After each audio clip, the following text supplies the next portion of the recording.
gente vive numa sociedade adoecida, onde as pessoas elas precisam pertencer a um grupo e se você não pertence ao meu grupo, logicamente você é meu inimigo mortal. Elas não conseguem ter opiniões diferentes.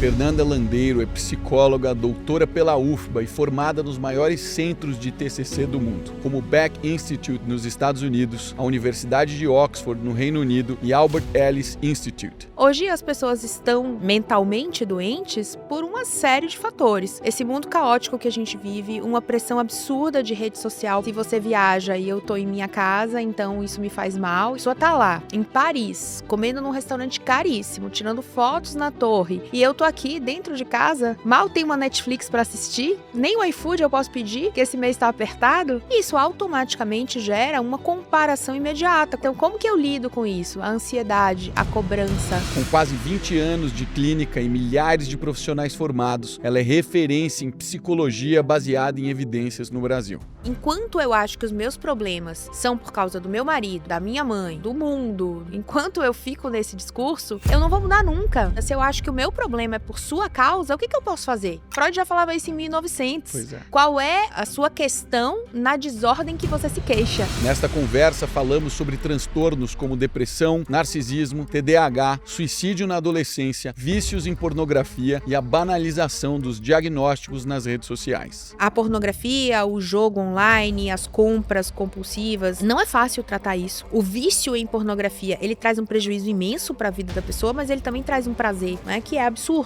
A mesma coisa com as compras. Enquanto eu estou ali num site rodando e botando coisas no carrinho, não existem problemas. Não lembro que eu tô sem dinheiro, eu não lembro que meu relacionamento tá horrível. Sou só eu ali, o celular e a felicidade. A gente chama de comportamentos dissociativos. Hoje a gente percebe que as pessoas estão cada vez mais doentes, que saúde mental parece que é um dos maiores problemas do mundo. A que se deve isso?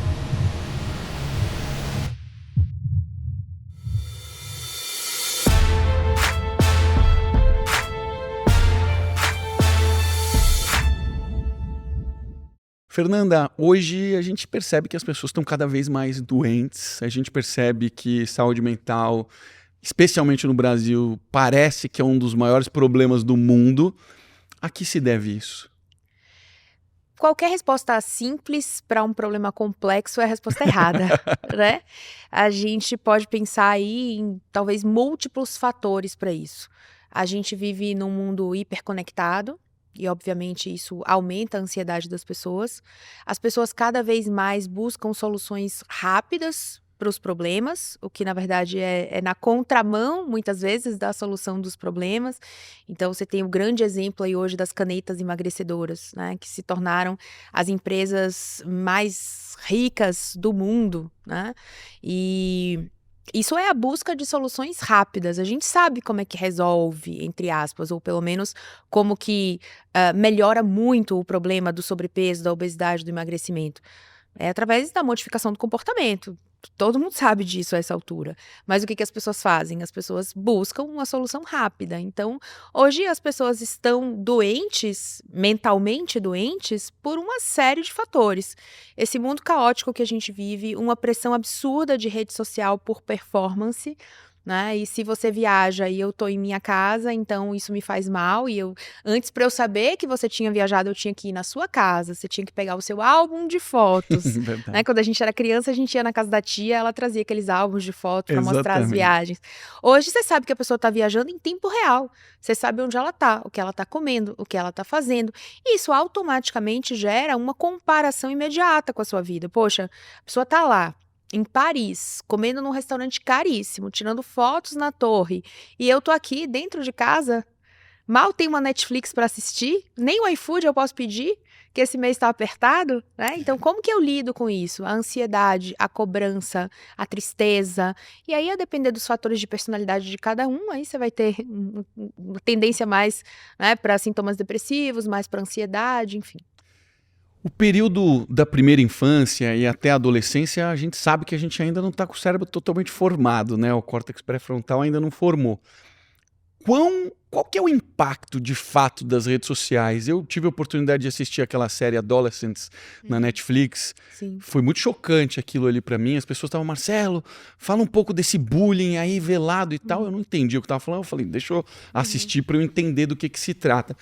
E eu fiquei me questionando qual que é o impacto na formação do intelecto dessas pessoas que ainda não tem capacidade de ter a razão que nós, como adultos, temos, né? Sim.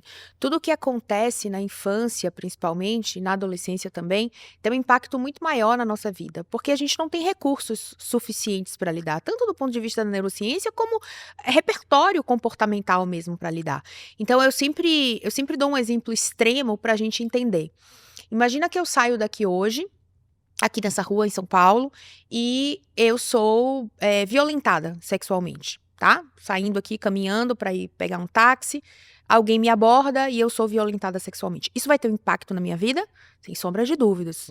Seria a mesma coisa disso ter acontecido comigo aos 5 anos, aos 10 anos, aos 12 anos? Não. O impacto disso na vida de uma criança, na vida de um adolescente, na psicologia isso já é muito claro, a gente sabe que é infinitamente maior, inclusive do ponto de vista de ser preditor para transtornos, por exemplo, o transtorno da personalidade borderline. A gente já tem isso bem mapeado, que uma questão dessa, né, de um estupro, por exemplo, na infância, na adolescência, é um preditor para transtorno de personalidade. Então, o impacto das coisas que acontecem na infância é sempre um abandono, uma negligência, um abuso, é sempre muito maior do que se isso acontece agora com a gente adulto.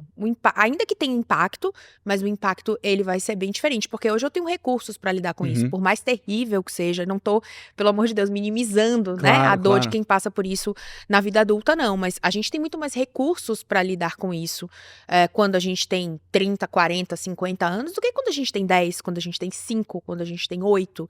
É muito diferente. E em relação à série, a adolescência, passa bem por isso, né? E eu acho que a série, ela teve um efeito tão intenso porque, de certa forma, implicitamente, ela responsabilizava de alguma maneira os pais ali, né? Dizendo que, olha, seu filho tá no quarto, no computador, e você acha que tá tudo bem, na verdade, pode não estar tudo bem. E claro, é um alerta válido, mas eu acho também que a gente tem que tomar cuidado para a gente não criar uma relação de causa e efeito, que normalmente também acontece muito quando você vê séries, quando você vê filmes, porque por mais que a própria série, o próprio diretor tenha dito que não queria, por exemplo, que fosse um adolescente com uma família desestruturada, com negligência familiar, etc., justamente para não criar, ele matou porque a família era assim. Mas, de qualquer modo, ali também foi criada uma relação de causa e efeito, na cabeça das pessoas, pelo menos, ainda que não tenha sido a intenção da série. No sentido de, isso aconteceu porque os pais deixaram ele sozinho, sem vigilância, no computador. E do mesmo jeito que eu comecei falando, né? Se a gente tem uma resposta simples para um problema complexo, a gente tem a resposta errada. Então, não é tão simples assim. Na infância, aliás, na vida inteira, mas eu acho que na infância isso é muito mais intenso, a gente está buscando fazer parte dos grupos, né? Sim. Fazer parte das tribos. E todas as vezes que a gente é rejeitado, isso traz um impacto gigantesco para nós, né? Isso acontece também nas redes sociais, esse movimento dessas pessoas estarem fazendo movimentos que você não consegue acessar, a beleza que você não consegue ter. Isso daqui também acontece virtualmente? Deixa eu te contar uma coisa rápida. Desde que eu comecei a empreender, receber e enviar dinheiro para o exterior sempre fez parte da minha rotina. No começo, tentei usar o banco tradicional e me arrependi, obviamente. Taxas altíssimas, demora, burocracia sem fim. Até que eu comecei a utilizar a remessa online. E nunca mais perdi tempo, nem dinheiro. Hoje, todo mês eu uso para receber os proventos dos meus produtos de conteúdo. Se você precisa enviar ou receber dinheiro de fora do Brasil, seja empresa ou pessoa física, e ainda não usa a remessa online, você está perdendo tempo. remessaonline.com.br. Agora, segue o jogo, bora de volta para o episódio.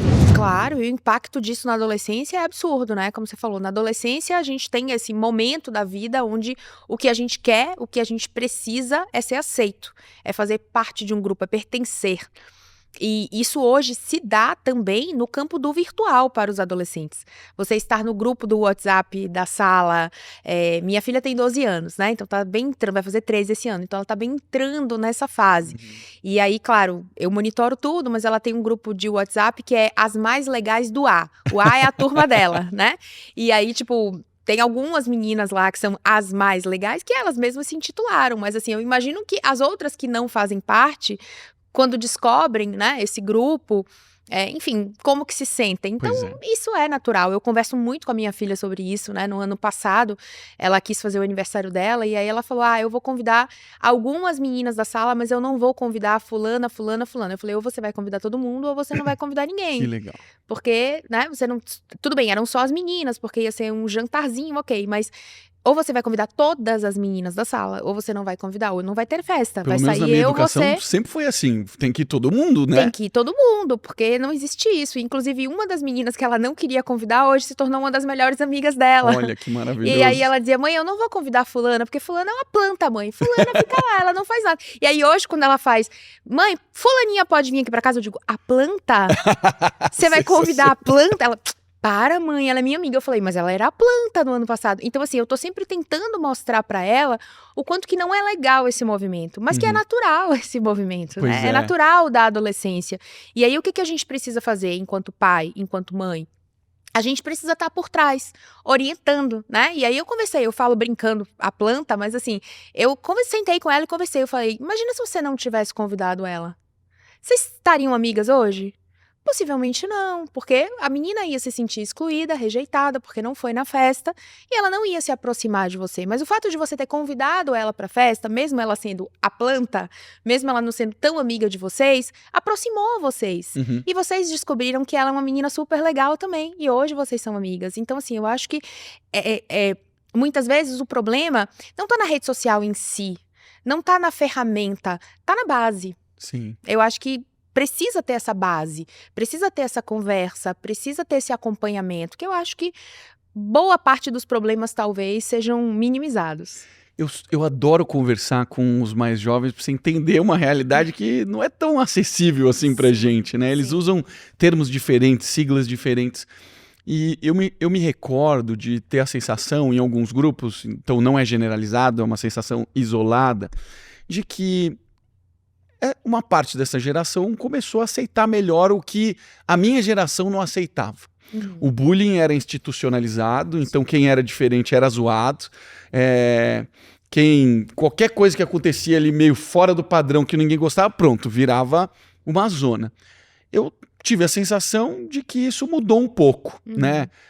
A gente começou a aceitar melhor as realidades. Isso de fato acontece nessa nova geração? Você tem essa percepção de que isso aconteceu? Na nossa época esse termo bullying nem existia, né? Não existia. Era simplesmente... zoação. Brincadeira, zoação, e era isso. E se você não gostasse, não aceitasse, era ainda pior. É verdade, você tinha que aprender a se defender ali, Piorava, fica quieto. Piorava muito mais a situação. Hoje o que eu percebo é que existe um discurso... das próprias escolas, enfim, um discurso da sociedade, né, nesse sentido, nessa conscientização. Mas criança e adolescente segue sendo perverso, sempre foram, sempre serão, né? Então, assim, existe esse discurso, mas... Vou dar o exemplo da minha própria filha. Na hora de chamar a menina de planta, não há nenhum problema, entendeu? Entendi. Não é bullying, sabe?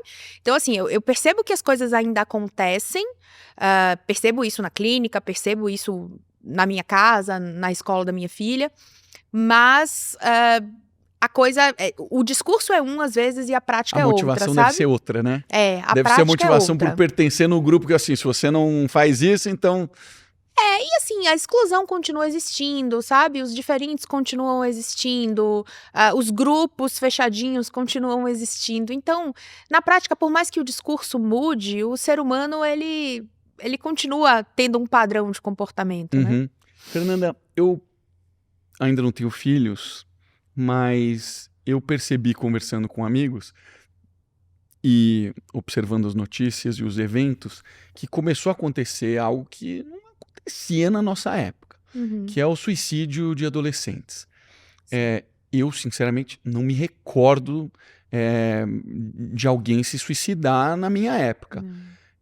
Teve acidente Sim. normal, mas de se suicidar, o que é isso, assim, para chegar nesse ponto, um adolescente e os pais não conseguirem perceber?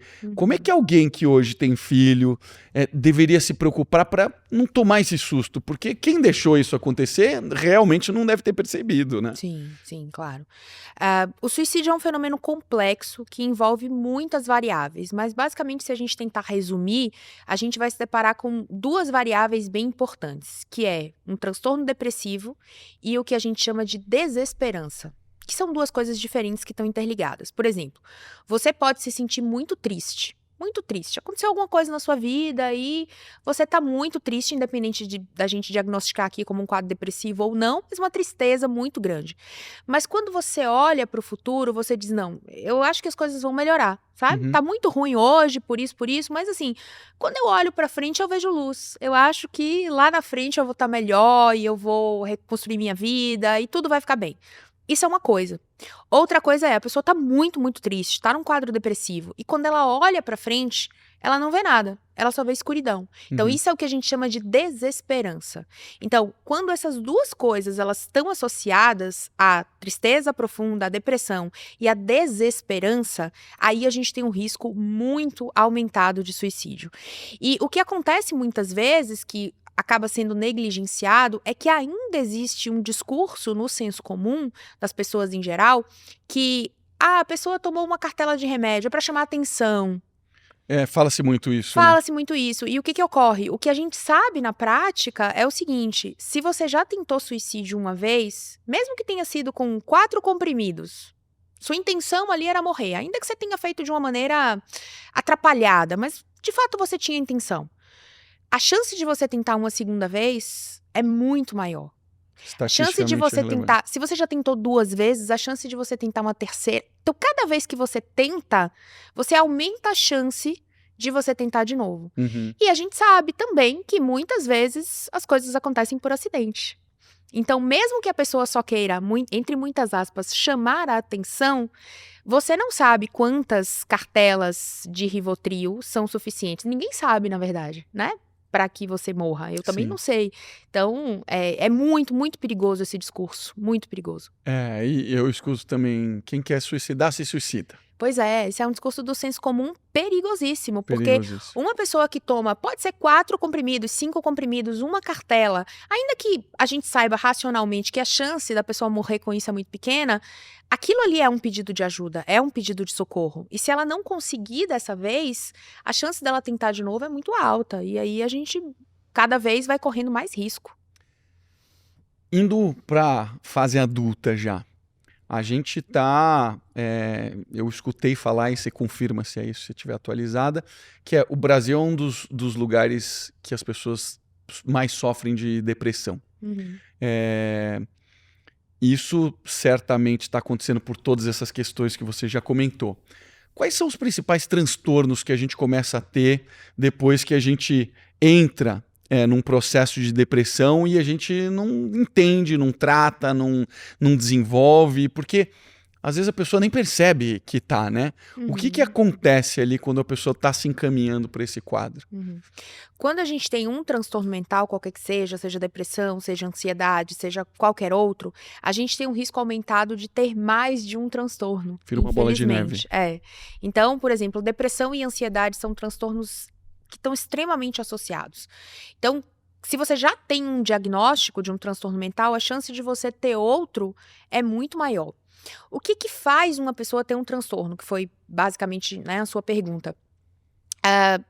Não existe uma causa única para um transtorno mental. A gente sabe que os transtornos mentais, eles são multifatoriais. Então, existem questões genéticas que influenciam, existem questões de personalidade que influenciam, história de vida, fatores familiares, a estrutura, né, de casa, o quanto essa família era estruturada, era negligente, etc. A gente chama de ambiente invalidante, né, um ambiente ali que na infância não te deu oportunidade de você expressar suas emoções, de você, enfim, né, né? Vivenciar ali um ambiente acolhedor. Então, assim, tem muitos fatores biológicos, tem muitos fatores que interferem nisso.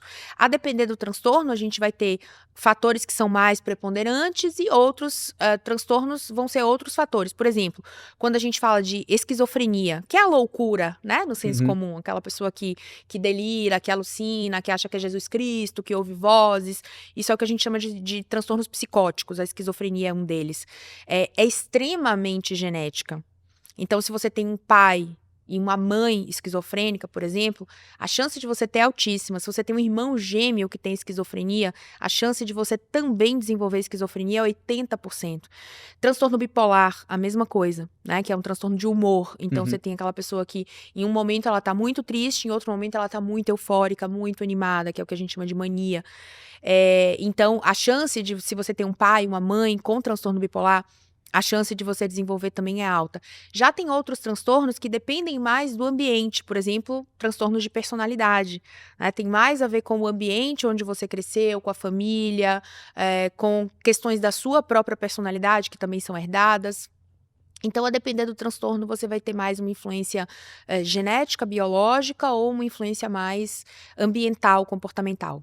Quando a gente está falando dos temas que nós entendemos que são provenientes ou da infância, ou da vida que a pessoa teve, dos traumas que ela construiu, das histórias que ela não resolveu e ressignificou.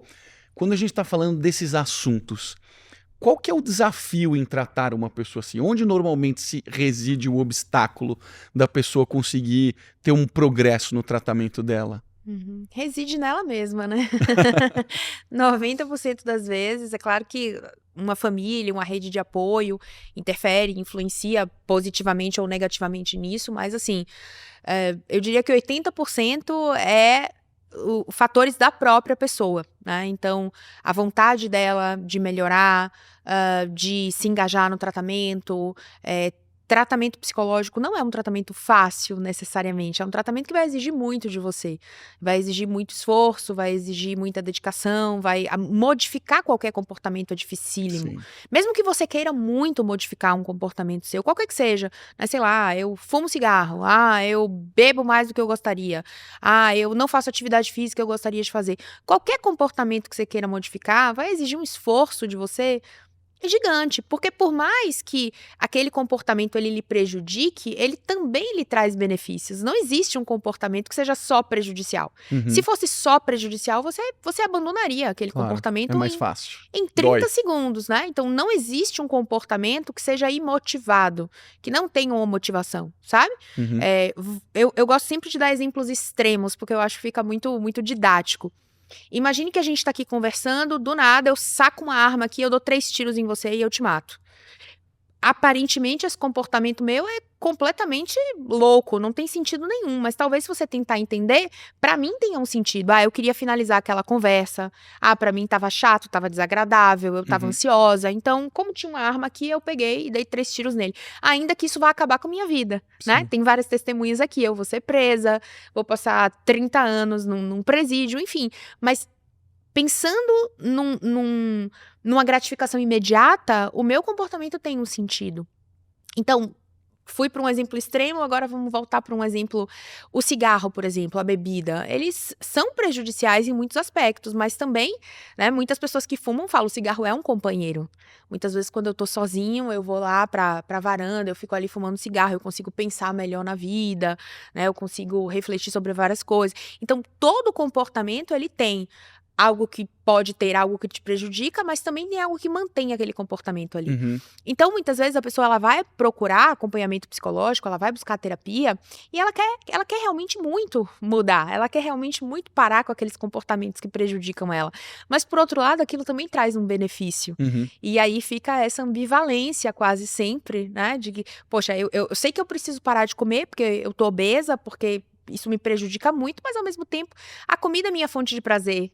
Sentar todo dia de tarde, 4 horas da tarde, e comer uma torta doce, um café, um chocolate quente, me conforta. Então, ao mesmo tempo que eu sei que isso me prejudica, isso também me conforta e eu não consigo parar. Eu acho que existe um paralelo interessante entre as boas desculpas e a terceirização da responsabilidade, né? Uhum.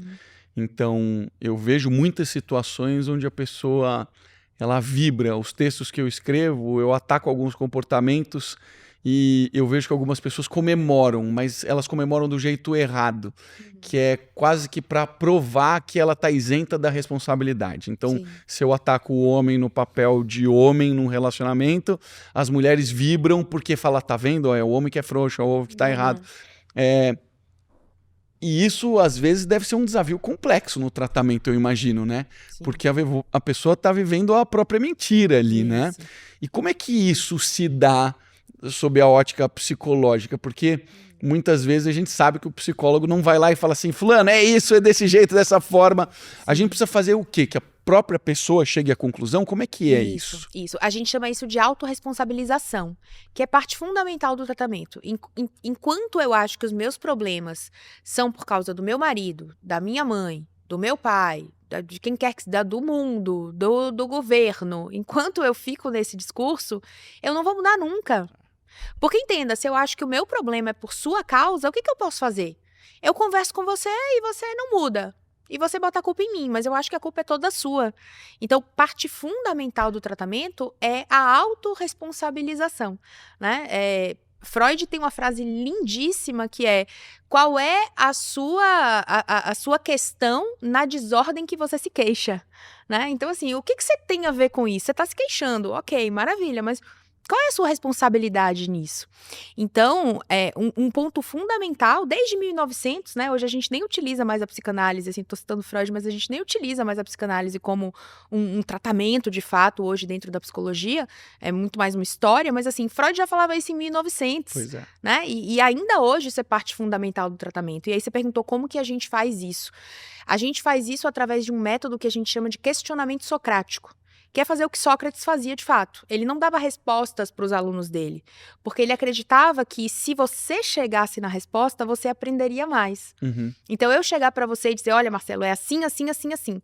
Tá bom, você pode até aceitar aquilo, você pode até fazer, mas aquilo não partiu de você. Então, a gente vai fazendo o questionamento socrático para levar o paciente num processo que a gente chama de descoberta guiada. Uhum. Eu sei para onde eu tô te levando, porque eu estudei isso, eu sou psicóloga, você é o paciente. Então, eu sei que eu tô te levando para aquele lugar, mas eu vou levando você para descobrir isso, ou seja, eu vou guiando você nessa descoberta, o que é lindíssimo, né? Isso é maravilhoso, realmente. O Sócrates, ele, em alguns momentos, as pessoas ficavam irritadas com ele, né? Porque ele falava, não sei o que é isso, eu tô querendo entender de você. E aí ele ia perguntando, e as perguntas dele eram muito assertivas, né? Sim. Porque, de fato, você ia descobrindo um monte de pontos cegos, né? O que eu observo é que não é incomum a gente encontrar pacientes que estão há 5, 10 anos passando por um tratamento. Não é muito isso? Qual que é o limite para você descobrir e resolver os seus problemas? Porque, às vezes, eu percebo que a pessoa não sai do lugar. Uhum. E eu estou fazendo isso e eu sei que eu já me enfiei em buraco por 10 anos. Então, a gente me pergunta, fala assim, cara, você estudou tanto, como é que você ficou 10 anos enfiado naquele buraco? Eu falo, cara, quando você está no buraco, você não sabe que você está no buraco. Depois todas as fichas caem. Mas quando você está sendo guiado por um profissional, o que é esperado em relação a tempo? A gente tem muitas psicologias, né, digamos assim. A psicologia, ela não é uma só. Então, a gente tem, por exemplo, a psicanálise, como eu falei hoje, do ponto de vista de uma prática baseada em evidências, nem é mais aquilo que se preconiza, né? Porque, enfim, eu brinco até que se Freud fosse vivo, ele não seria mais psicanalista. Mas as pessoas, evoluído, né? as pessoas estão lá em 1900 ainda. Então, assim, se você pensar do ponto de vista da análise, né, ou seja, análise freudiana, psicanalítica, etc., um profissional vai te dizer que é muito comum, é muito normal ficar 10 anos ali deitado no divã e tal. O que a gente tem hoje como prática baseada em evidências, a gente não considera isso mais uma realidade. Não existe um marco temporal que eu te diga assim, olha, Marcelo, X tempo é razoável. Fica mais fácil da gente pensar nessa perspectiva se a gente falar de transtornos. Então, por exemplo, se a gente estiver falando de um quadro depressivo, 6 meses, Um quadro de ansiedade, 4 meses. Se a gente vai falando de um transtorno de personalidade, talvez 1 ano, 1 ano e meio, né? Então, assim, eu consigo te dar um norte se a gente pensar em termos de diagnósticos, porque a gente tem protocolos bem estabelecidos para tratar isso. A gente não trata, tipo, vou tratar aqui da minha cabeça o meu paciente Marcelo que tem depressão, ou vou tratar da minha cabeça a minha paciente Maria que tem ansiedade. Não, a gente tem um guideline para tratar. E aí, baseado nesse guideline, a gente tem mais ou menos um norte de tempo. Isso você vê, eu que não sou profissional da área, ainda vejo isso acontecer. E aí eu fico imaginando, poxa, quem tá com um desafio mesmo, um profissional, e há tanto tempo? Então, assim, deve questionar, né? Deve se questionar. Sim. As coisas devem ter progresso, né, ao longo desse tempo, né? Porque eu vejo gente com 10 anos que eu falo, cara, a pessoa não evoluiu nada. Ela continua, já passou pro ruminar o problema, né? Isso. Que é diferente de você ir dando outros significados para aquilo ali, né? Exatamente. Eu deveria estar conseguindo ver progresso ao longo do tempo, né? Com certeza. Aliás, uma boa psicoterapia, ela vai te levar para isso. A gente vai, inclusive, avaliar juntos o seu progresso ao longo do tempo. A gente tem medidas para fazer isso, né? Então, não é baseado no que eu acho ou no que você acha. É baseado em medidas, né? Bem estabelecidas, psicométricas, como a gente chama, né? Que são testes, são questionários, etc., onde a gente vai avaliar o seu progresso. Quando a gente fala de casais, a gente vive uma realidade onde as pessoas... Eu sempre pergunto nas minhas palestras, mas assim, antes era assim, de 150, levantava 5 a mão, assim, quando eu falava, quem aqui já fez alguma coisa de autoconhecimento e tal? Hoje já aumentou vertiginosamente, assim. Mas a gente está vendo, pela educação dos filhos, pelos relacionamentos, que ainda falta, né? Ainda falta. Existe uma estatística terrível em relação a quem realmente é feliz no matrimônio e a estatística é muito baixa, né? Quando uma pessoa está com um desafio no relacionamento e ela busca ajuda, como é que se dá esse trabalho? A gente vai investigar o relacionamento dos dois, quanto, neste caso, é responsabilidade do indivíduo, dos indivíduos, quanto é essa construção do casal. Como é que a gente deve olhar isso, nós que estamos assistindo aqui o programa? O que é mais comum de chegar um casal para terapia é um colocar a culpa no outro. Pois é. É o mais comum. E a gente vai fazer a mesma coisa, né, que a gente faria individualmente. Não é culpa, é responsabilidade de cada um. Então, se o seu relacionamento não tá bem, a culpa não é só da sua noiva. A responsabilidade, em alguns aspectos, pode ser dela. Mas qual é a sua responsabilidade nesse processo? Então, dentro da terapia, a gente vai fazer muito esse movimento. Ah, eu sento lá na cadeira e eu me queixo do meu marido. Porque meu marido é isso, meu marido é aquilo, porque meu marido... Ok, qual que é a sua responsabilidade nisso? Nem que seja sentar com ele para conversar. Já sentou? Já. Tá, e aí? Não, e aí que eu falei, não adiantou. E você falou só uma vez? Né? Porque se você quer construir alguma coisa com alguém, você vai falar uma vez, você vai desistir? Então, assim, qual que é a sua responsabilidade nisso? Como é que você se posiciona?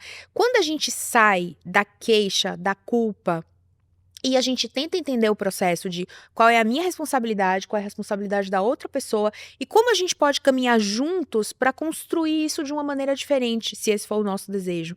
Como que a gente vai...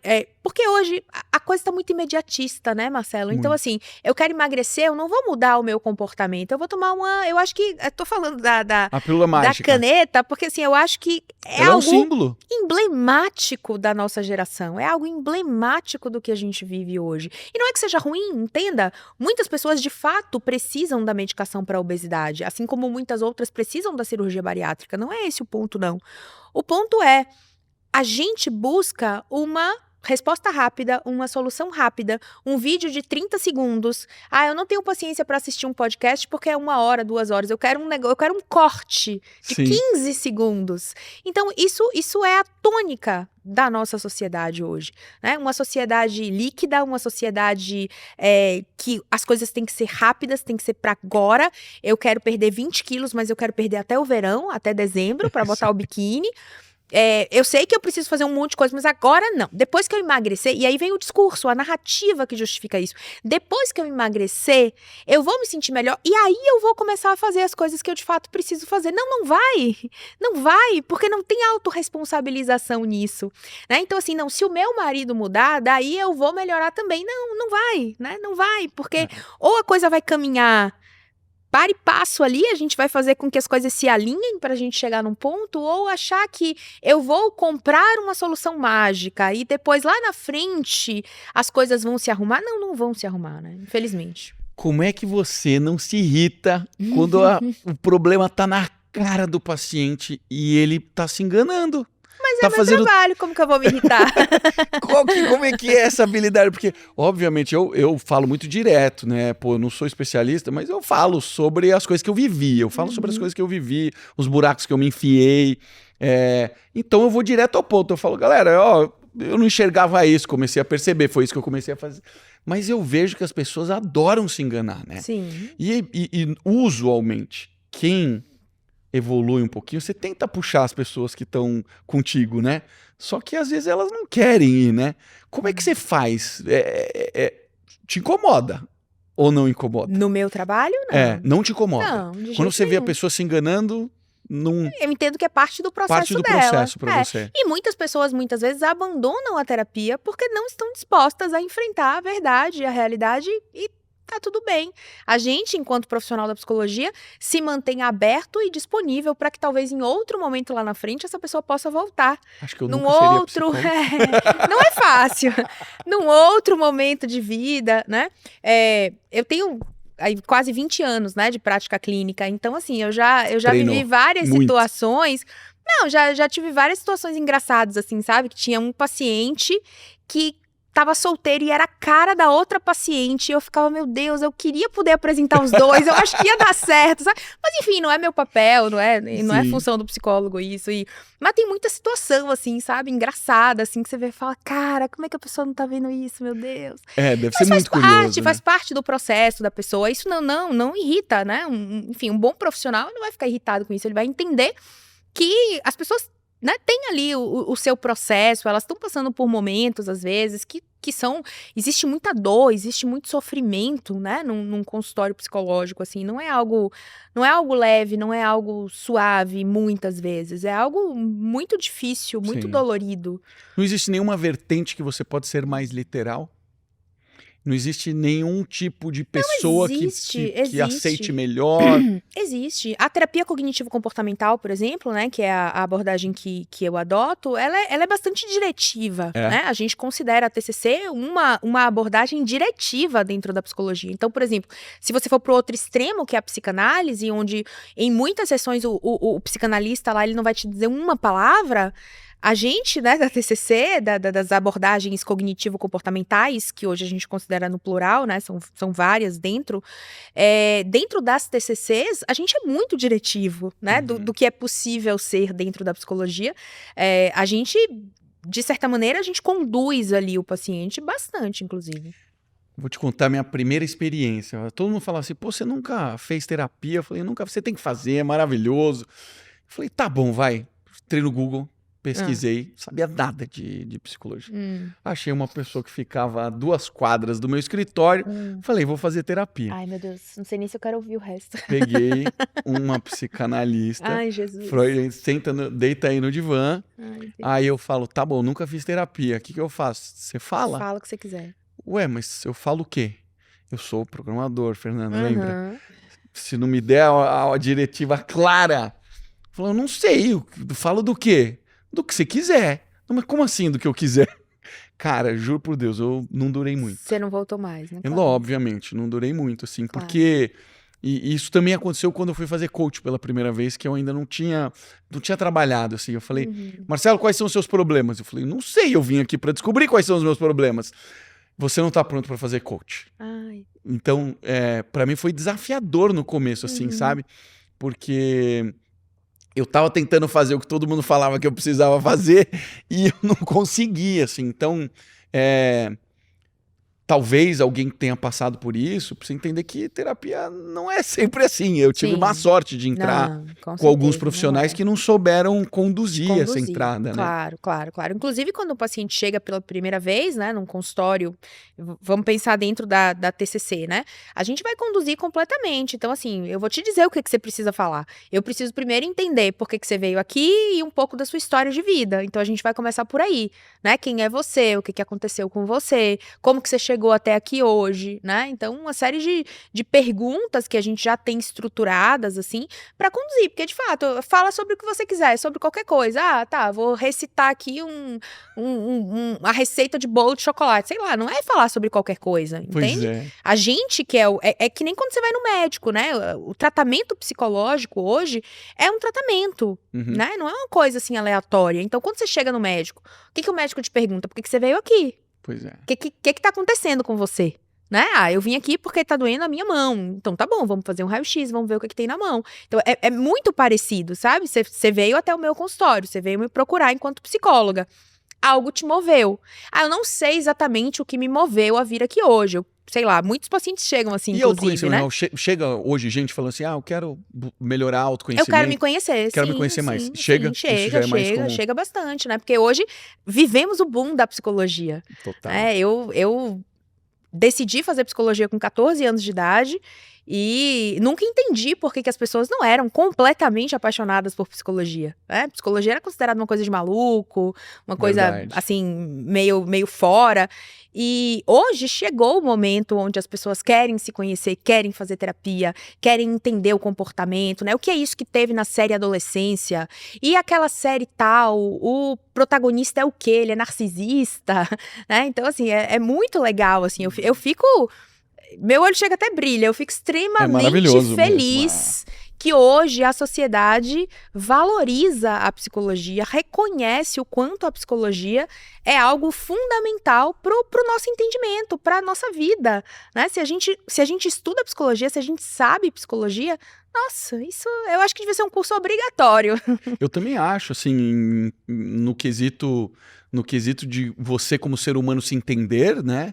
Entender os buracos que você pode cair, e como você desviar e como você Fantástico, sair, deveria ser assim. fantástico. Poxa, a gente tá vendo as pessoas sofrerem, né? As pessoas não Muito. sofrem porque querem, Muito. sofrem porque estão caindo nos buracos que não percebem, né? Exatamente.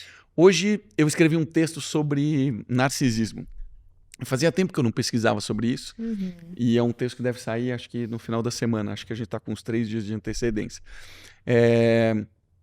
E apareceu lá para mim que hoje, na neopsicologia, é um dos transtornos mais discutidos na atualidade. Uhum. Queria que você falasse um pouco sobre o narcisista. Uhum. E depois que eu li, fui lá no DSM, dei uma olhada. Sim. Eu fiquei um pouco assustado, porque me parece que ele é muito onipresente, assim, em muitas situações. Queria que você falasse um pouco sobre essa personalidade. Na verdade, essa sensação que você teve quando você leu o DSM, né? Que o DSM, para quem não sabe, é o Manual Diagnóstico e Estatístico dos Transtornos Mentais. É a bíblia do psicólogo, tá? E do psiquiatra também, enfim. Todo estudante de psicologia passa por essa sensação. A gente vai estudando os transtornos mentais numa disciplina que se chama psicopatologia. Normalmente a gente tem 3, 4 disciplinas dessa na faculdade de psicologia, uma por semestre. Então a gente passa boa parte do curso estudando isso. E cada transtorno mental que você vai passando, você enquanto estudante de psicologia fala, eu tenho. Esse eu tenho, também tenho, esse também tenho. E esse fenômeno é muito interessante, por quê? Porque boa parte dos transtornos psicológicos, eu vou excluir aí a esquizofrenia, os transtornos psicóticos, porque eles estão fora da realidade, são muito distintos, né? Eles são a nossa realidade está aqui, a pessoa que está num quadro psicótico, ela está aqui, ela está em outra realidade paralela. Então, de fato, a gente não se identifica com aquilo ali. Mas muitos transtornos, os sintomas que estão ali descritos naqueles transtornos são sintomas comuns do dia a dia. Então, todo mundo já ficou triste em algum momento, todo mundo já se sentiu ansioso em algum momento, todo mundo já comeu mais do que gostaria, do que deveria, né? Que é a compulsão alimentar. Todo mundo em algum momento já se sentiu superior, né? Que é o narcisista. Qual que é a diferença entre ter esses sintomas ou em algum momento ter vivenciado essas experiências psicológicas, digamos assim, e ter um transtorno de fato. A gente separa isso com 3 pontos principais: frequência, intensidade e sofrimento ou prejuízo clinicamente significativo. Legal.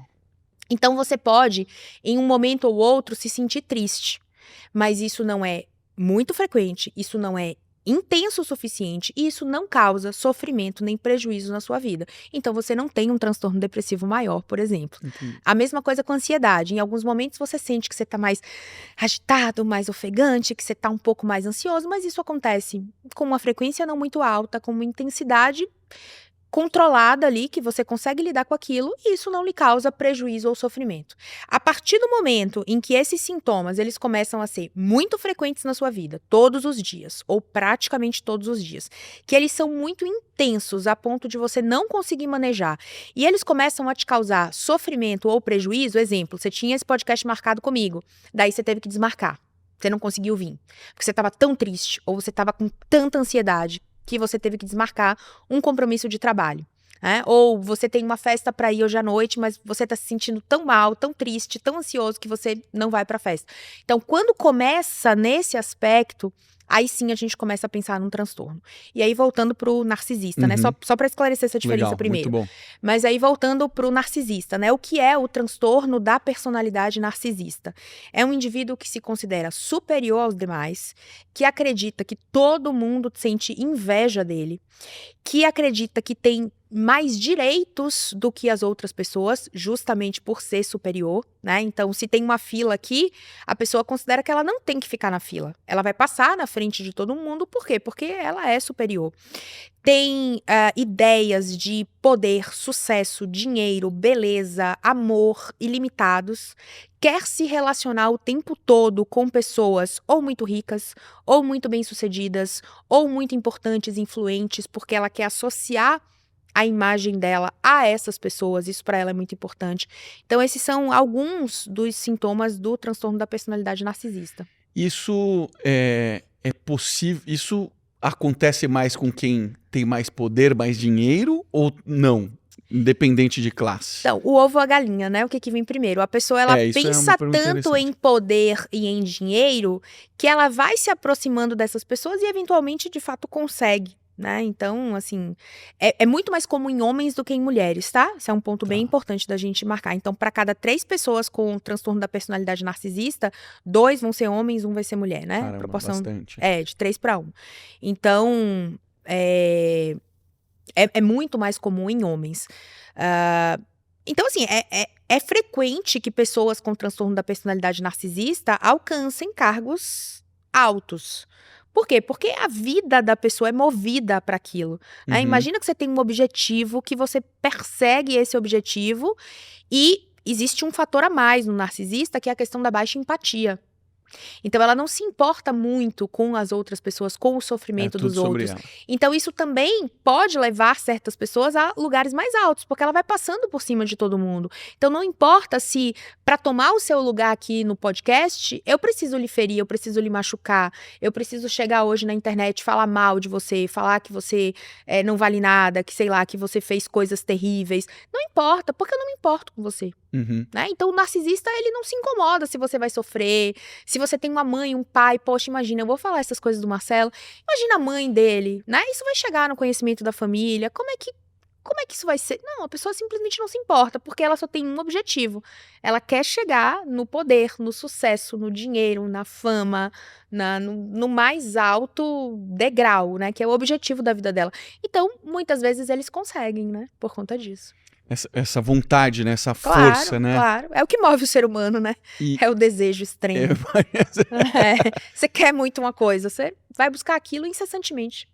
E eu imagino que, obviamente, isso comece pequeno e vai sendo construído e ele vai vai ficando cada vez mais forte isso, né? O transtorno de personalidade, ele é formado ao longo da vida.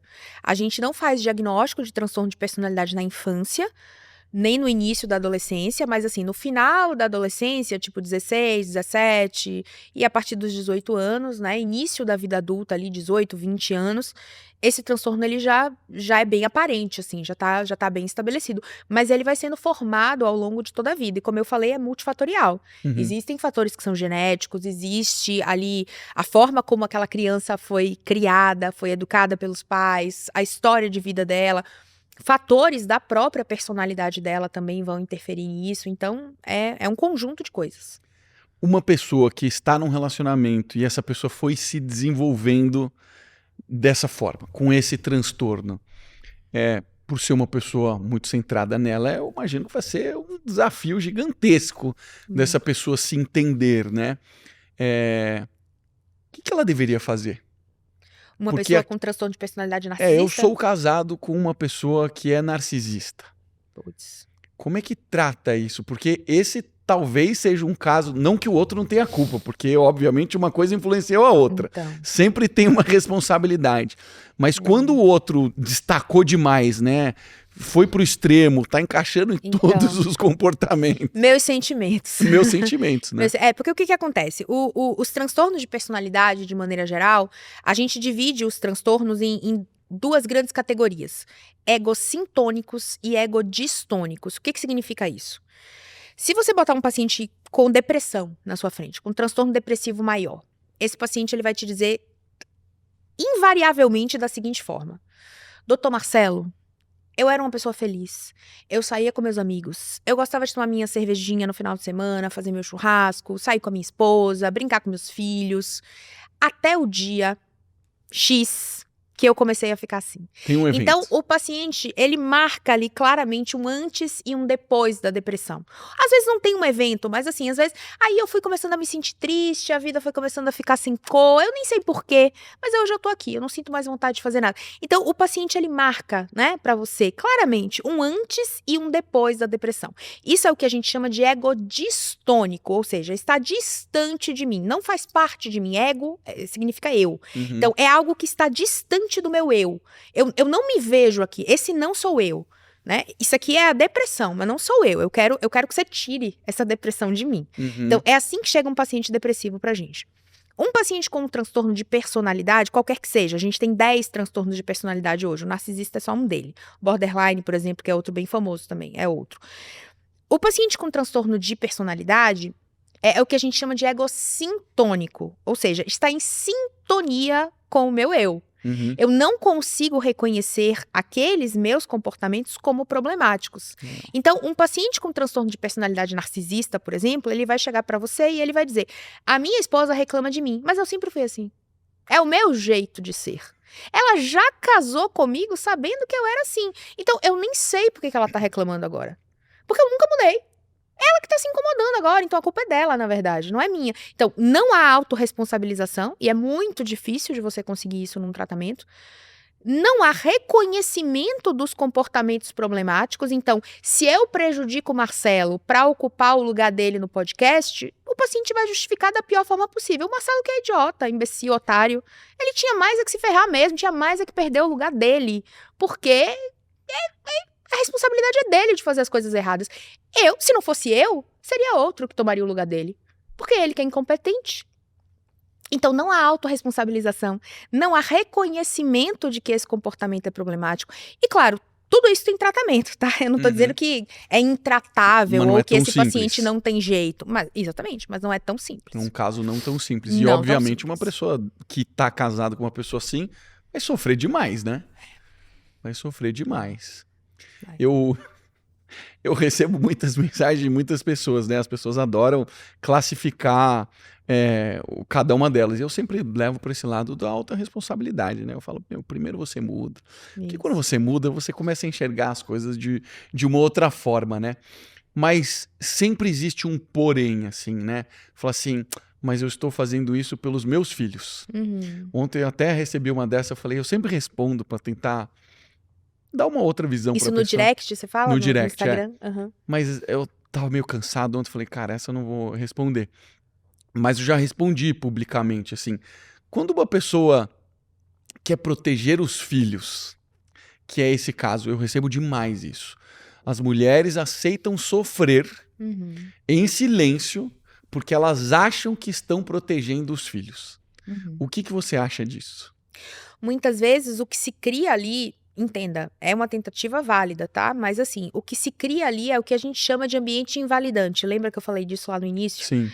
Esse ambiente onde as emoções da mãe não são reconhecidas, né? A mãe tá ali num papel onde ela... Ou o pai também, enfim, não importa, né? A pessoa está ali anulada, né? E por mais que a gente ache que a criança, que o adolescente não tá percebendo esse ambiente, sim, é perceptível esse ambiente. Então, muitas vezes, na tentativa de tentar proteger, a gente tá criando um outro problema. E entenda, não tem solução fácil para esse problema. Ah, tá bom, a solução é se separar? Não necessariamente. Os dois não têm impacto. A solução entendeu? E aí muitas vezes é que entra um processo de terapia, né? Que entra um psicólogo nessa história, para quê? Vamos pesar aqui o custo-benefício disso, né? Qual que tá sendo o custo de você se manter nesse relacionamento e ficar nesse ambiente, né? Qual que tá sendo o benefício também? Porque como eu falei, todo comportamento, ele tem uma motivação para continuar existindo, né? Se, por exemplo, pessoas que são agredidas fisicamente no relacionamento, se o relacionamento fosse só isso, fosse só agressão, obviamente elas sairiam. Ninguém vai ficar ali apanhando todos os dias. Mas normalmente um relacionamento não é só isso. Existem outros momentos, existem outras partes. E a pessoa vai ficando ali pelas outras partes. Então, pesar o custo-benefício e não necessariamente... um processo de terapia com um psicólogo é para chegar numa conclusão final, né? Claro, muitos pacientes chegam, mas assim, o processo é para lhe ajudar a entender as coisas. Nem que seja para você continuar lá onde você tá, mas você vai continuar lá com outro olhar. Você vai continuar lá com uma outra visão daquilo ali, entendendo as coisas mais claramente, sabe? Tirando uma névoa que tá muitas vezes na frente dos seus olhos e que você não tá conseguindo enxergar as coisas tão claramente. Então, muitas vezes é para isso também. Interessante. Eu lembro de ter lido um livro muito tempo atrás, eu acho que talvez Mentes Perigosas, que falava sobre o psicopata no ambiente de trabalho, que era estatisticamente muito relevante, assim, né? E hoje ele tem na minha cabeça, né? Parece ter uma certa conexão ali com o narcisista. Tem, estão no mesmo grupo. Estão no mesmo grupo? Eu queria que você explicasse um pouco. A gente tem 3 grupos de transtornos de personalidade. A gente tem um grupo A, que são os excêntricos, esquisitos, que estão ali, digamos assim, na borda da psicose, né? Que é o esquizotípico, o esquizoide e o paranoide. A gente tem o grupo B, que são os erráticos, né? Os manipuladores, que é antissocial, borderline, o psicopata, que a gente chama oficialmente de transtorno de personalidade antissocial, e o histriônico.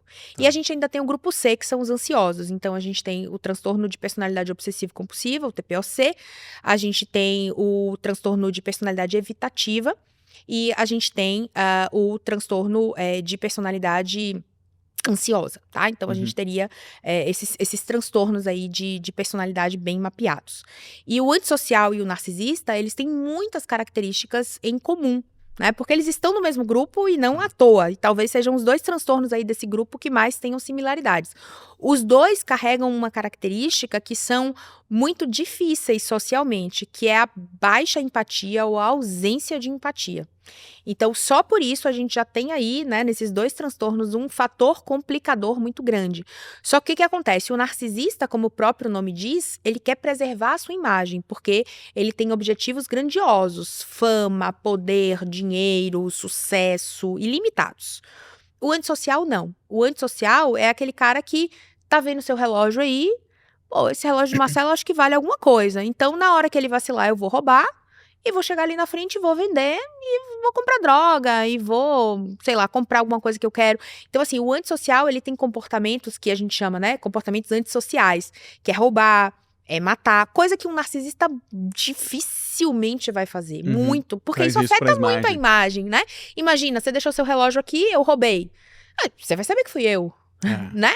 E daí, se a minha imagem é muito importante para mim, eu não vou fazer isso. Por mais que seu relógio seja muito valioso, por mais até que eu precise de dinheiro, mas eu não vou fazer isso, porque isso vai me impedir, por exemplo, de voltar aqui de novo para conversar com você. Você vai dizer, pô, não vou convidar mais ela? Me roubou, cara. Como é que é o fim do mundo? Você convida uma pessoa para vir no podcast, a pessoa te rouba. Tipo, acabou, fim, né? Não tem mais condição.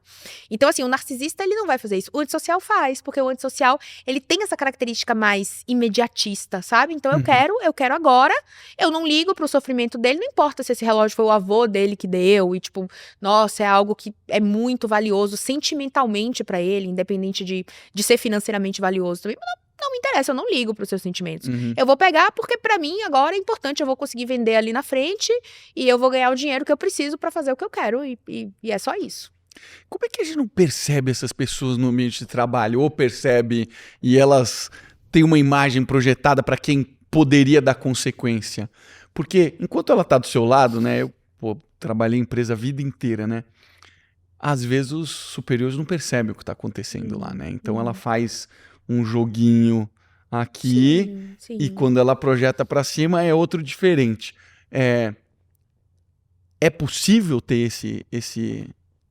Sim, é possível que essas pessoas consigam enganar outras pessoas por um bom tempo, porque existe um processo ali de manipulação do próprio comportamento, né? Para que eu pego o seu relógio aqui, mas na verdade eu jogo a culpa nele, né? Então eu consigo fazer de um modo e manipulo aqui a situação e saio ilesa disso. Mas, assim, com o tempo a coisa acaba vindo à tona. Eu acho que hoje a gente tinha um movimento onde as pessoas não percebiam nada e hoje a gente tá no outro extremo. As pessoas diagnosticam as outras o tempo todo. Então tudo agora é narcisista, tudo agora é psicopata, tudo agora é, né? Então todo mundo agora tem um diagnóstico. Então é natural isso, a gente sai de um extremo, né? Eu brinco que na minha época não existia diagnóstico, na época que eu era criança e adolescente não existia diagnóstico nenhum. A pessoa ou era retardada, ou era maluco, ou era mongol, né? Tinha 3 diagnósticos, né? Falando de um jeito assim muito leigo, claro, são palavras que a gente não usa mais, pelo amor de Deus. Mas assim, era isso, ou você era retardado, né? Você tinha o que a gente chama hoje de deficiência intelectual, né? Um déficit cognitivo, ou você era, entre muitas aspas, mongol. Eu lembro dos superdotados também. Os superdotados, que nem é transtorno, na verdade, mas enfim, você tinha isso aí. Se você não era nenhuma dessas 3 coisas, você era burro mesmo. E pronto, acabou, né? Aí hoje todo mundo é TDA. E entenda, não que esses diagnósticos não existam, pelo amor de Deus, eles existem e eles são muito relevantes. Mas assim, a gente sai de um extremo pro outro e depois a tendência é que a gente chegue num meio de caminho mais razoável. Essa quantidade excessiva de diagnóstico é porque a gente não diagnosticava antes ou porque a gente está diagnosticando errado? Novamente, sempre que a gente tentar responder um problema complexo com a resposta simples, a gente está diante da resposta errada. Existe um fenômeno, né, que está acontecendo hoje. Já até falei disso aqui. A gente vive hoje o boom da psicologia. O interesse das pessoas por psicologia. Então, sei lá, 20 anos atrás, a pessoa chegar num consultório de um psicólogo, a pessoa precisava estar muito mal. É o que eu brinco, né? O diagnóstico do porteiro. Sabe qual é o diagnóstico do porteiro? Não. Você tá tão mal que até o porteiro do seu prédio sabe que você tem um problema psicológico, né? Você tá 10 dias sem tomar banho. Você tá fedendo, você tá com a roupa toda... O porteiro do seu prédio sabe que tem alguma coisa ali psicológica que você não tá bem, você tá deprimido, sei lá o quê. Então isso é o diagnóstico do porteiro. Eram essas pessoas que chegavam nos nossos consultórios 10, 15 anos atrás. No limite. No limite, já tinha procurado tudo que é profissional, ninguém tinha resolvido, aí a última esperança era o consultório do psicólogo. Hoje, a gente vê o fenômeno oposto. Então, por exemplo, hoje eu tenho uma clínica, né, onde tem vários psicólogos que atendem pacientes nessa clínica. E o que chega hoje pra gente são pessoas, né, principalmente mais jovens, na faixa dos 20 e poucos anos, ou até adolescentes. Eu vim aqui porque eu quero saber o que eu tenho. Eu tenho TDAH, eu sou autista, eu tenho ansiedade, eu pesquisei no TikTok, eu pesquisei na internet, e aí eu me identifico com sintomas de personalidade borderline. Então, assim, hoje a pessoa ela vai ativamente buscar um psicólogo para entender o que está acontecendo com ela, para entender aquele sofrimento, para entender aquela situação. E, obviamente, né, existem até estudos sobre isso na medicina. Sabe aqueles exames periódicos que você faz todo ano? Sim. Já tem muitos cientistas defendendo que isso não deve ser feito. Porque esses exames periódicos, sabe o que eles geram? Over-diagnósticos. Entendi. Gera um excesso de diagnóstico. Você tem lá um nódulo mínimo, que não é nem um achado relevante, mas aquilo vai ser investigado, vai ser biopsiado, sabe? Então, isso que já é bem Meu pai mapeado na tava certo, ele dizia, medicina. quem procura acha. Claro, isso que já é bem mapeado na medicina hoje, né? Que é essa busca por diagnósticos, ou seja, você vai no médico, você não tá assistindo nada, você tá 100%, mas você vai no médico a cada 6 meses só pra ver se tá tudo bem. Ué, mas você não sabe que tá tudo bem? Você não tá ok? Você não tá dormindo, comendo, né? Enfim, todas as suas necessidades fisiológicas ali, sabe? Uhum. Isso já é questionado na medicina hoje, mas hoje a gente está vivendo esse fenômeno na psicologia. Então as pessoas elas vão ativamente buscar um profissional para ver se elas têm algum diagnóstico, porque elas viram o vídeo X, o TikTok Y, o influenciador Z no Instagram falando sobre isso, e elas se identificaram. Então, claro que a gente vai ter Uhum. muito mais diagnósticos só por conta disso. Esse é um fenômeno. Outro fenômeno. Antigamente você tinha profissionais muito mais despreparados para identificar esses diagnósticos. E hoje você tem profissionais, se fala mais sobre isso, os profissionais estudam mais sobre isso, obviamente também você vai ter uma identificação maior. Se eu não sei qual é a cor rosa, eu não vou olhar para sua blusa e vou dizer é rosa. Porque eu nunca vi a cor rosa, eu não sei o que é a cor rosa, então, obviamente, eu não vou identificar. Então, como eu sempre brinco, né, se antes só tinha 3 diagnósticos, né, retardado, mongol e maluco, não era nenhum dos 3, não é nada, vai embora, né, e hoje a gente sabe que, obviamente, não é assim, então, se identifica muito mais as coisas também. Que é curioso, né? As pessoas hoje vêm a público dizer, né? E pessoas que a gente olhava assim à distância e falava assim, não imaginava isso, né? Não imaginava. E a pessoa vem, não, pô, fui diagnosticado E isso é com muito isso. bom, por um lado, porque a gente diminui o estigma, né? Então, se uma pessoa pública, por exemplo, vem, por exemplo, o Whindersson Nunes, né? Que foi internado com questão de uso de substância, etc. Quando ele vem a público falar sobre isso, né? Que ele pensou em se matar e tudo mais, isso também tira um estigma. Aquela pessoa, aquele adolescente, aquele jovem que se identifica com ele, que gosta dele, que segue ele, que curte o trabalho, vai dizer, poxa, se esse cara tá passando por isso, então eu também posso me abrir, eu também posso falar com a minha mãe, com o meu pai, com o meu marido, com a minha esposa, e posso buscar ajuda, assim como ele buscou. Então isso tem um lado muito positivo também, né? Verdade. Eu não sabia, a internação dele foi por conta de substância? Assim, eu vi por cima, acho que teve a ver com o uso de substância e teve a ver com depressão também. depressão, Ele né? A chegou depressão dele já a tava- pensar em se matar também. Eu queria falar um pouquinho sobre esse fenômeno que também cresceu demais. Não sei se é um efeito no mundo, mas pelo menos aqui no Brasil com essa questão do gênero, troca de gênero. Todo mundo já entendeu assim que cada um faz o que quer da sua vida, mas o que me preocupa é quando a gente impacta as crianças, né? Como é que isso é visto pela psicologia, assim?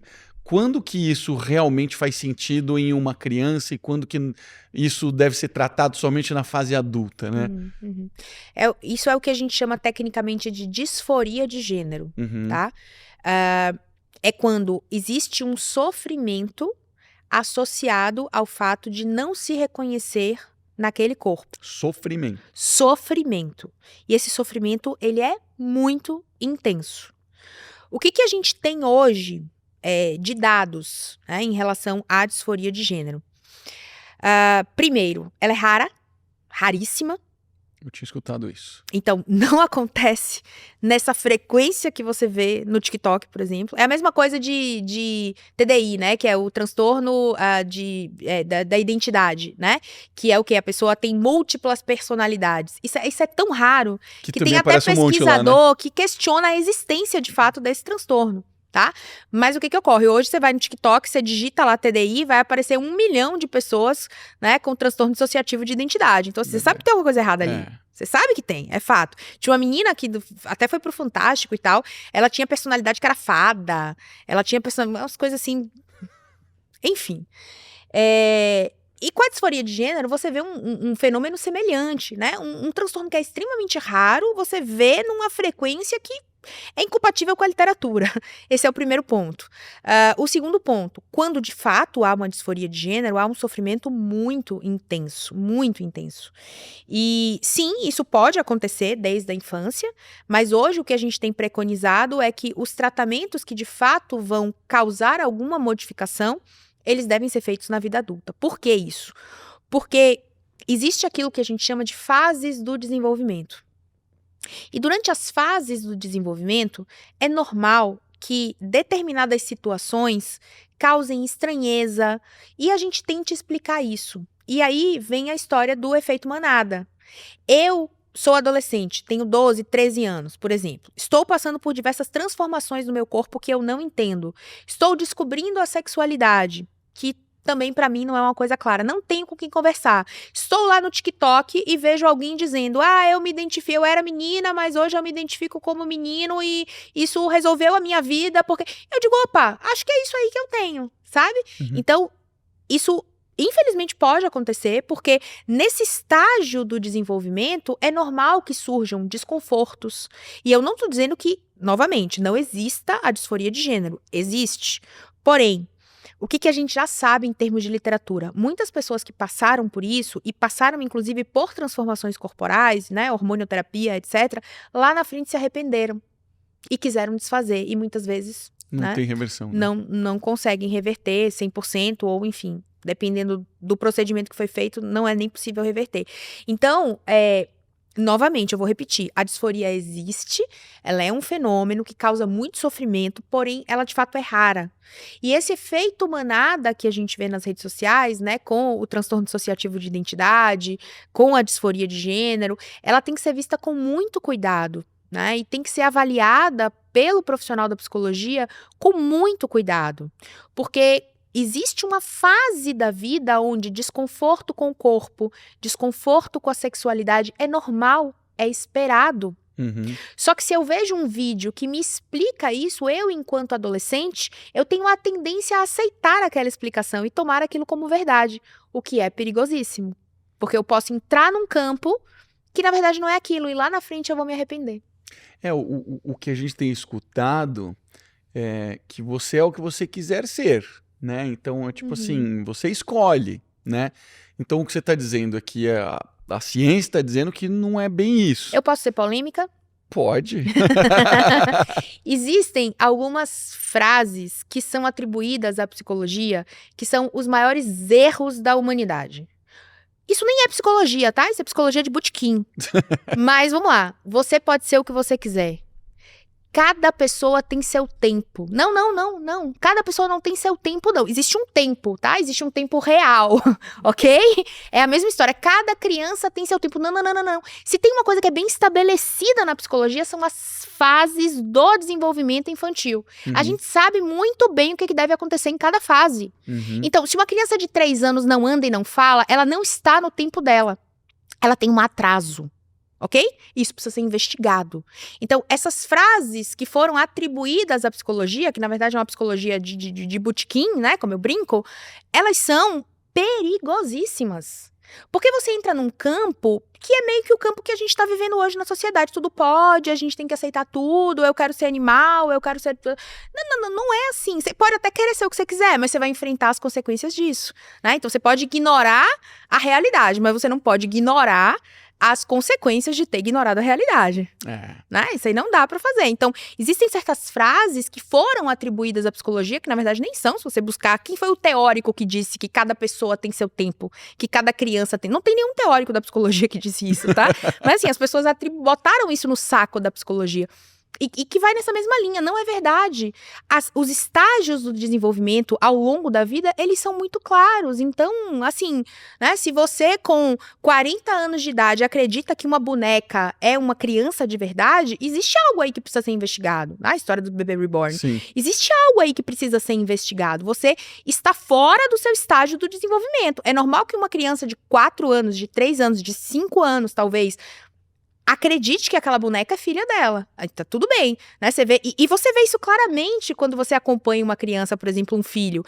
A minha filha e todas as crianças, quando são pequenininhas, elas pegam a massinha de modelar e elas fazem a comidinha, né? Com a massinha de modelar, as meninas principalmente. E elas vão te dar a comidinha, ela fala, come mamãe, a comidinha que eu fiz. E aí você, que delícia.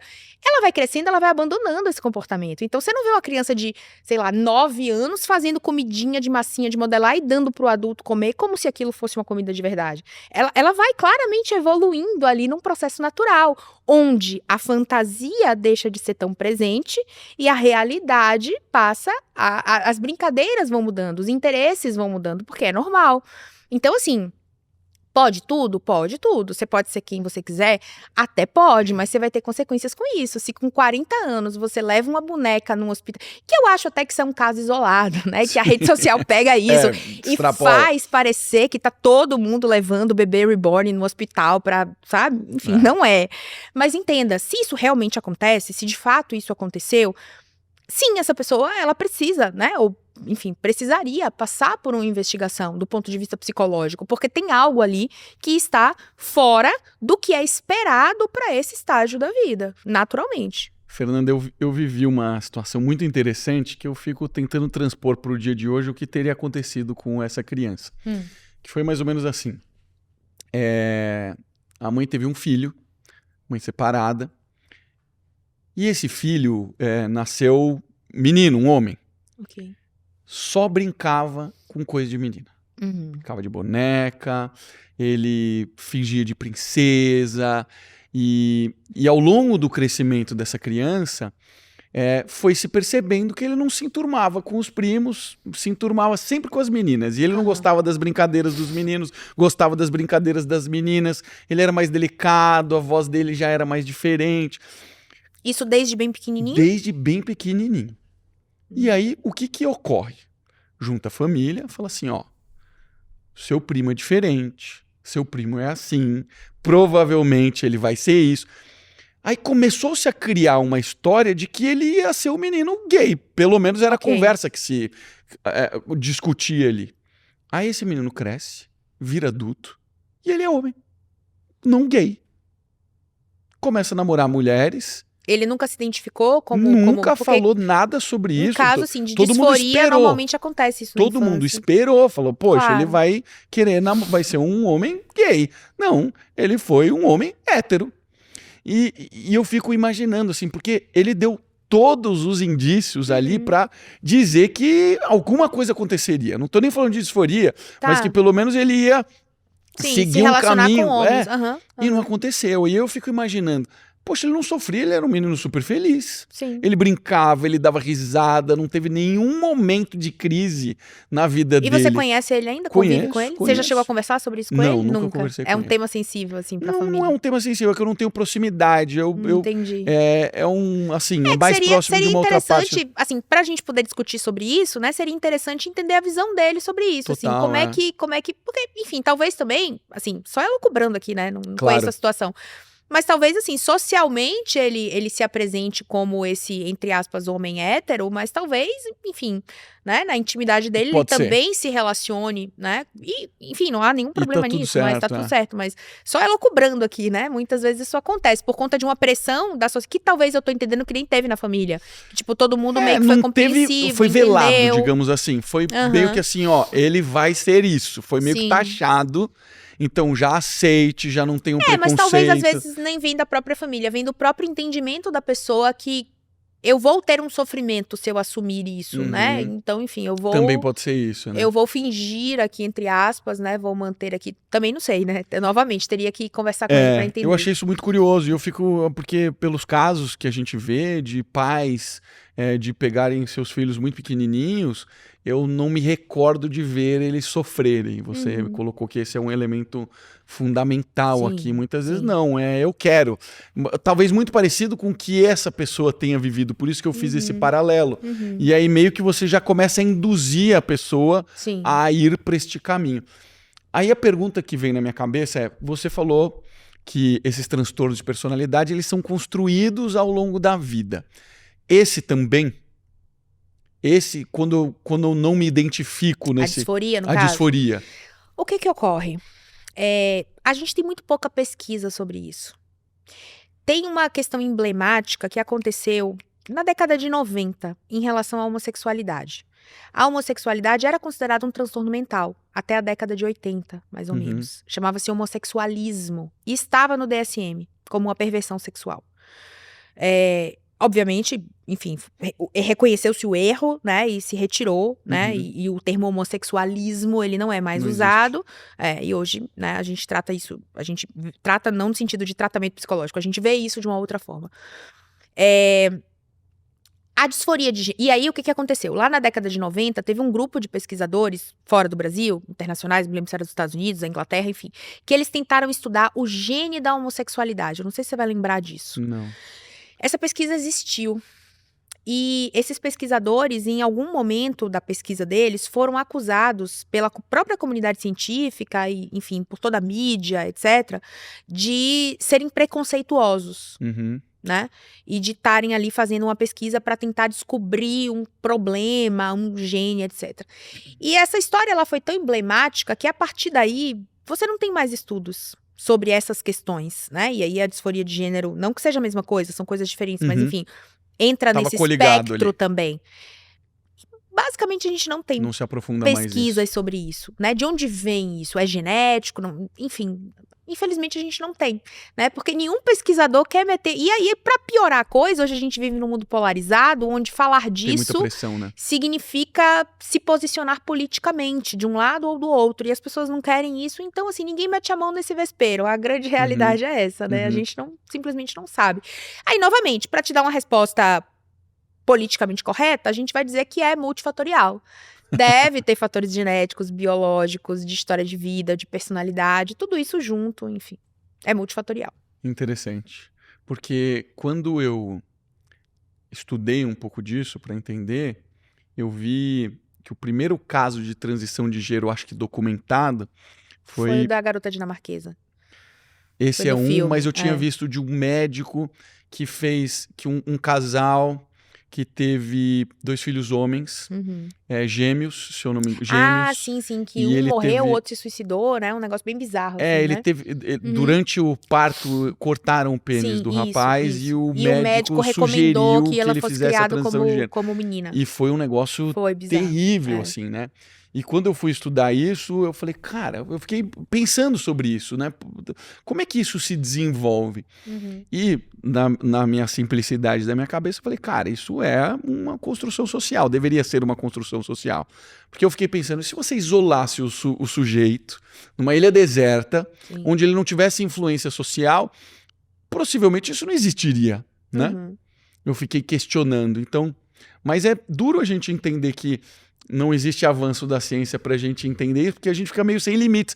E até a gente fica um pouco atrasado, né? Claro. A gente fica um pouco atrasado, porque a gente tá tendo uma série de desenvolvimentos e a gente não tá entendendo esses desenvolvimentos, né? Sim. O que você acha que falta? Falta gente... falta de ter ciência, falta ter estudo, falta incentivo? Eu acho que faltam muitas coisas. Eu acho que falta... Inclusive, a sociedade sair dessa polarização que a gente vive hoje, né? Porque você falar desses temas, a gente... Até para falar tecnicamente, do ponto de vista da psicologia, a gente tem que ter todo um cuidado, né? Na linguagem, na forma como a gente vai falar, porque para pegar um corte desse aqui, viralizar e dizer que eu sou preconceituoso, é 30 segundos, sabe? Verdade, Então, assim, a gente tem que ter muito cuidado na hora de falar, porque a gente vive nessa sociedade adoecida, né? Que a gente começou aqui o podcast falando sobre isso. A gente vive numa sociedade adoecida, onde as pessoas, elas precisam pertencer a um grupo, e se você não pertence ao meu grupo, logicamente você é meu inimigo mortal. E hoje, cada vez mais, a gente vê uma dificuldade das pessoas em se comunicar, em dialogar. Então, a gente vive num mundo hiperconectado, mas as pessoas, elas não conseguem conversar, elas não conseguem dialogar, elas não conseguem ter opiniões diferentes. Então, se a sua opinião é diferente da minha, eu simplesmente não falo mais com você. A gente se afasta, porque a gente não consegue sentar e extrair dali, dessas opiniões diferentes, um diálogo construtivo. As pessoas, elas perderam essa capacidade, infelizmente.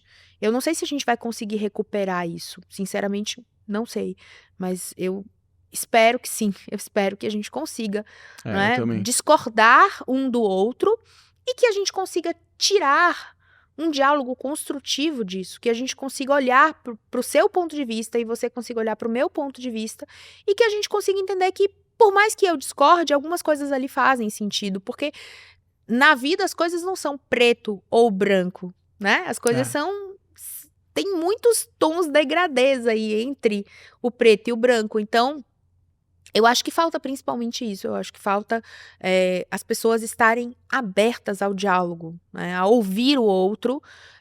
E isso é muito trabalho do psicólogo, né? A gente usa um termo que é epoché, que significa colocar entre parênteses.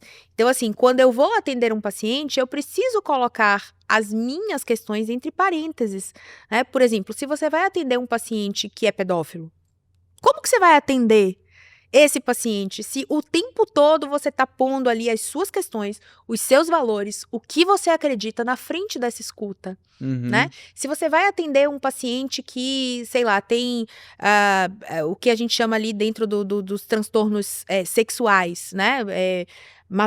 A pedofilia está dentro disso também, né? Masoquista, sádico, que se relaciona com animais, com cadáveres. Como que eu vou escutar isso se eu não colocar os meus preconceitos, os meus valores entre parênteses? Se eu não fizer isso, eu não vou conseguir escutar. E aí, o que eu tenho que fazer enquanto profissional da psicologia? Encaminhar esse paciente para alguém que consiga. E hoje, a sociedade, de maneira geral, perdeu isso. Se você faz uma opinião, né? Se você tem uma opinião diferente da minha, eu não consigo colocar a minha opinião entre parênteses para escutar você. Você começa a falar, não é assim, tá errado, porque não sei o quê. E isso vira uma grande discussão e acabou. A Torre de Babel, né? Ninguém se entende mais e, enfim, é triste. É uma tristeza mesmo e existe um trabalho a ser feito, né? Eu acho que essa parte do desenvolvimento do autoconhecimento para a gente começar a se entender melhor e não se sentir atacado, não é uma ofensa pessoal, né? Isso é um trabalho que precisa ser feito, né? E eu percebo que as pessoas que buscam esse caminho de se conhecerem, elas começam a flexibilizar um pouco mais, elas começam a evoluir um pouco mais. Sem dúvida. E isso me parece ser um pré-requisito para viver em sociedade, mas acima de tudo, você não vai conseguir conviver com alguém se você não fizer esse trabalho. Talvez por isso os relacionamentos amorosos estejam tão voláteis. Estão essa catástrofe que estão, né? exatamente. Então é só um reflexo do que a gente está vendo, né? Essa polarização, né? Exatamente. Porque se eu não sou capaz de ouvir o outro, como eu vou me relacionar com esse outro? Como eu vou morar com esse outro na mesma casa? Como eu vou me casar com essa outra pessoa? E a gente não vai concordar com ninguém 100% do tempo. Nunca. Não existe isso. Mesmo seu pai e a sua mãe, que lhe criaram, que tem uma genética ali, 50% de cada um em você. Você não concorda 100%? Impossível. Fernanda, eu imagino que você, na sua clínica, nos seus mais de 100 psicólogos que você tem lá, deva receber muitos casos de vícios.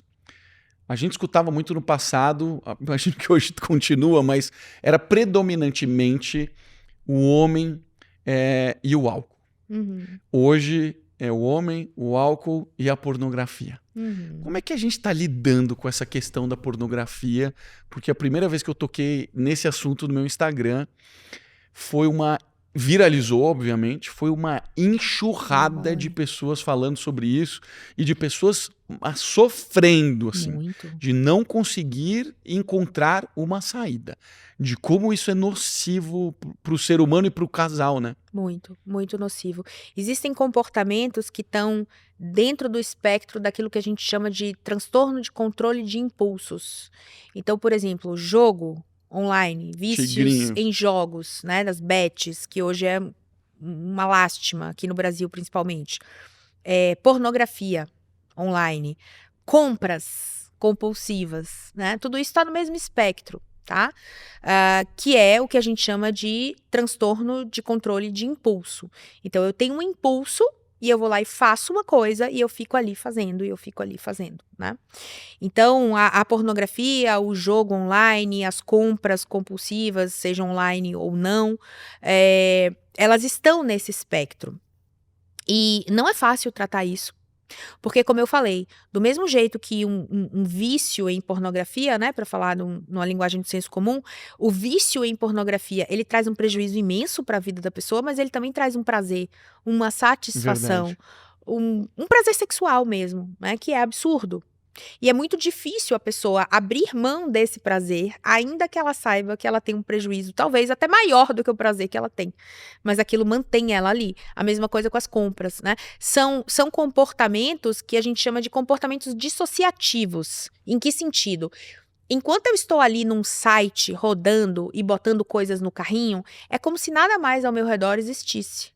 Não existem problemas, não existem dificuldades. Eu não lembro que eu tô sem dinheiro, eu não lembro que meu relacionamento tá horrível, eu não lembro que o meu filho tá, nossa, cheio de problema na escola. Eu não lembro de nada. Sou só eu ali, o celular, os itens que estão ali no meu carrinho e a felicidade.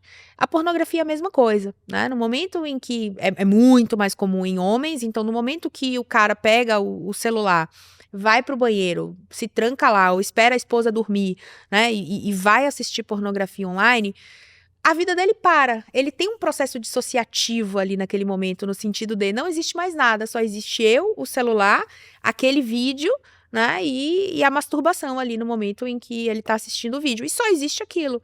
Então, esses comportamentos, eles são difíceis de abandonar. Porque significa que eu vou ter que encarar a vida sem isso. Isso é um remédio, isso é uma fuga, a dissociação é uma fuga, né? Quando eu saio do mundo, quando eu esqueço que tudo existe e eu vivo ali um momento de prazer, isso é uma fuga e isso acalenta muito, isso dá até um ânimo para a pessoa, né? Então, Sim. por isso que é muito difícil parar sem um acompanhamento psicológico, é até perigoso, porque a pessoa, ela pode entrar num quadro depressivo, ela pode, né, tentar suicídio, enfim, porque aquilo de fato é o que sustentava a pessoa, aquilo é o que dava sentido para a vida da pessoa. Eu tratei por muitos anos, né, pacientes com obesidade, emagrecimento, etc. E eu escutei de muitos pacientes assim: se tirarem a comida de mim, vai sobrar o quê? O significado que a pessoa dá, né? Eu não tenho amigos, eu não me relaciono bem com a minha família, eu odeio o meu trabalho.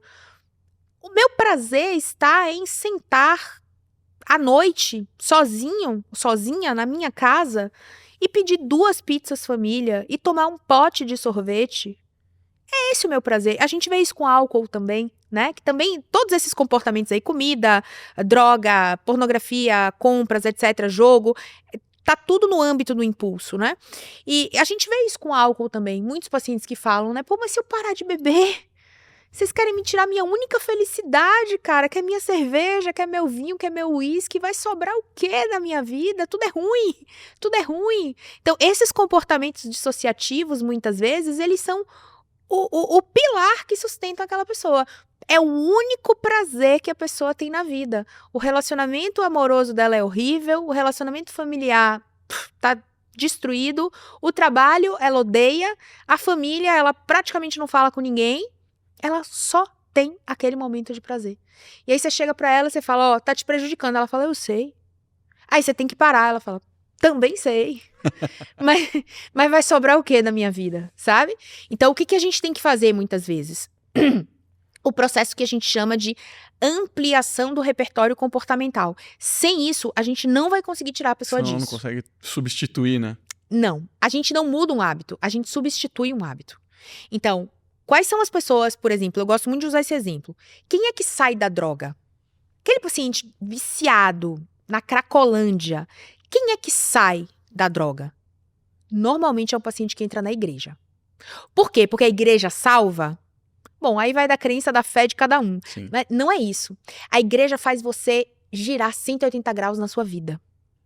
Você passa a frequentar um ambiente diferente. Tem rotina, Você passa a dormir cedo. Você passa a acordar cedo. Se você beber, você é mal visto na igreja. Se você não for no domingo de manhã para o negócio lá que o pastor propôs para fazer um trabalho voluntário, comunitário, não sei aonde, você vai ser excluído daquela comunidade. Então você gira 180 graus, né? Quem é o paciente que consegue largar a bebida ou emagrece e se mantém magro? É aquele paciente que gira 180 graus, ele vai pro esporte, por exemplo. Ele passa a ser Iron Man, né? Então ele emagreceu 40 quilos e aí ele ficou fissurado, pegou um hiperfoco por esporte e hoje o cara faz Iron Man. Esse é o cara que se mantém magro. Hiperfoco a gente não chama de vício, né? Por que a gente não chama as coisas boas de vício? Mas É também.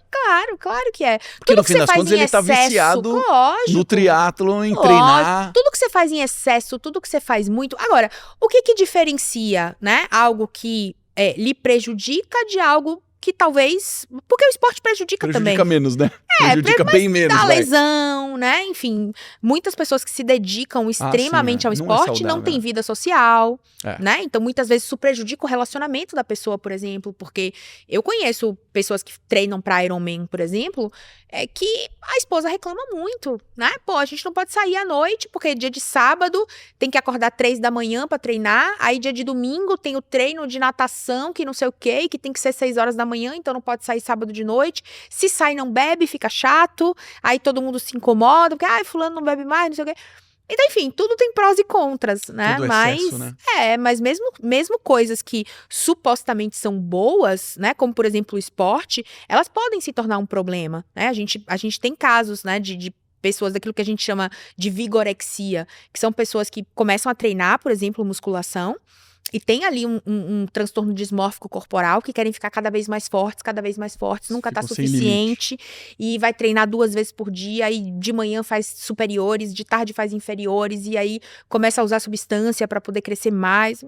Então, nem sempre uma coisa que é socialmente boa e valorizada, ela não pode se tornar problemática. Às vezes se torna também. Quando a gente pega os vícios que têm muito impacto negativo, né?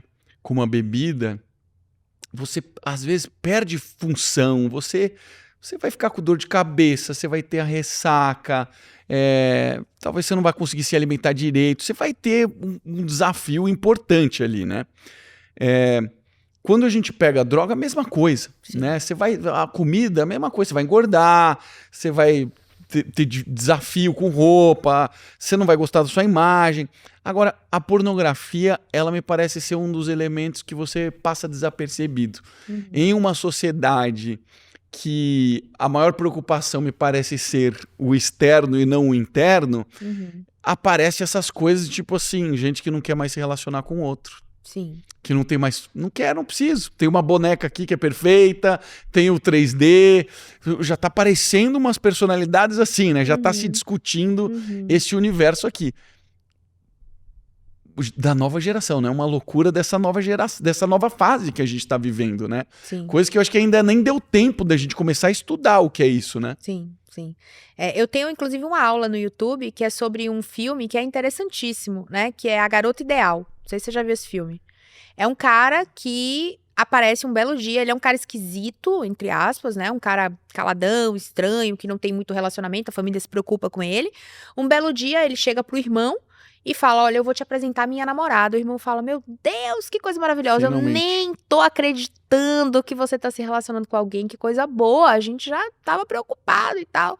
Ele fala, amanhã ela vai chegar e tal, e eu vou apresentar ela pra vocês. E aí, quando ele chega pra apresentar pra família, é uma boneca inflável.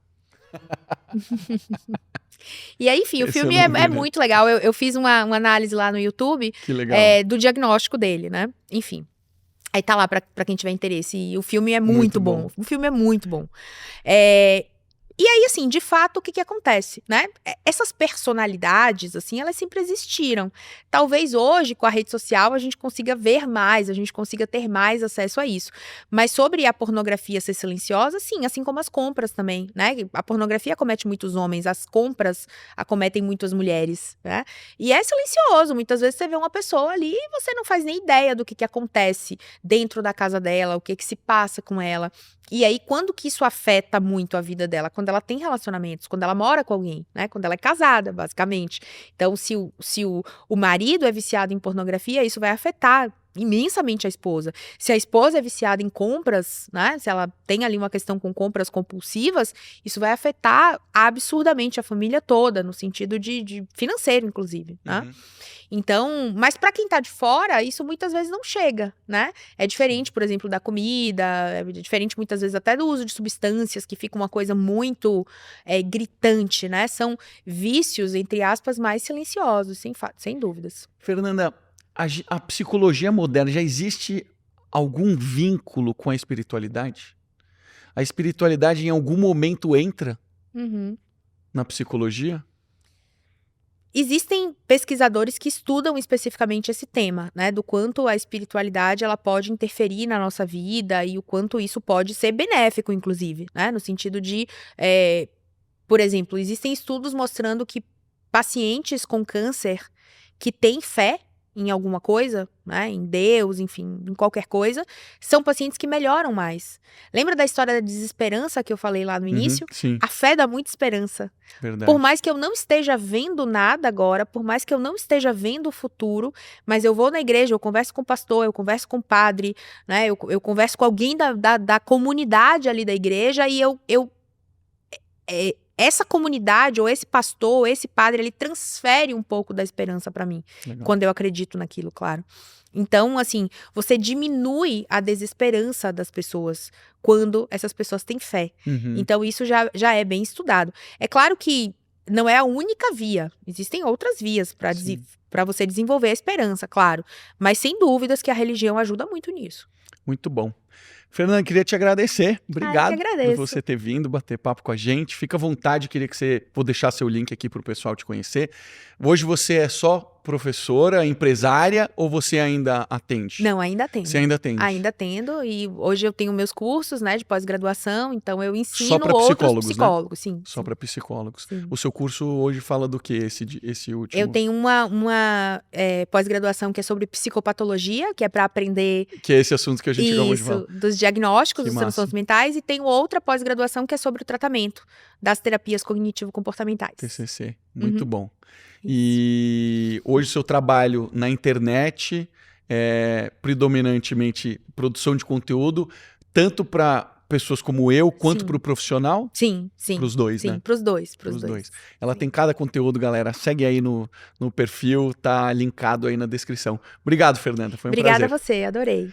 Você que ficou até o final, gostou desse conteúdo, não se esquece, verifica aí se você está inscrito no YouTube, no Spotify. Se você gostou desse conteúdo, vê aí quantas estrelas a gente merece. Beijo pra você e até a próxima semana.